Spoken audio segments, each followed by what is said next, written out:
So hi guys, మీకైతే ఈరోజు మంచి గుడ్ న్యూస్తో వచ్చాను. మంచి ఆఫర్తో వచ్చాను.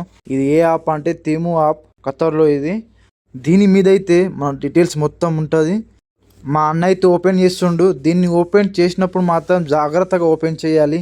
ఎందుకంటే మనకు ఎలాంటి సామాను డ్యామేజ్ ఉన్నా మనం రిటర్న్ చేయవచ్చు. మా అన్న అయితే చాలా కష్టపడుతుండు. ఎందుకంటే అది ఆడ అతుక్కున్నది, దాని చాకుతో కోస్తుండు. నేను కూడా పట్టుకున్నాను. కానీ మాత్రం ఈ తేములో మాత్రం మామూలుగా ఆఫర్ లేవు, చాలా ఆఫర్లు ఉన్నాయి. చూడండి, ఇది ఓన్లీ 5 రియాలకే. మా వాళ్ళు అయితే ఆఫర్ ఉందని బాగా ఆర్డర్ చేసిర్రు. మ్యాక్సిమం 400 బిల్ అయితే చేసిర్రు. చూడండి, మీకు మొత్తం చూపిస్తాను. ఇది చూడండి, ఇది ఓన్లీ 15 రియాలకే. ఇయర్ బడ్స్ చాలా బాగుంది, క్వాలిటీ కూడా బాగుంది. చూడండి, మనకి ఏ కలర్లో కావాలంటే ఆ కలర్లో ఆర్డర్ చేసుకోవచ్చు. ఇది ఓన్లీ 15 రియాలకే. మనం మాల్లో వేసుకుంటే మాత్రం మ్యాక్సిమం ఇదైతే 100 రియాలకి తక్కువ రాదు. ఇందులో ఏముందో మీకు నేను తర్వాత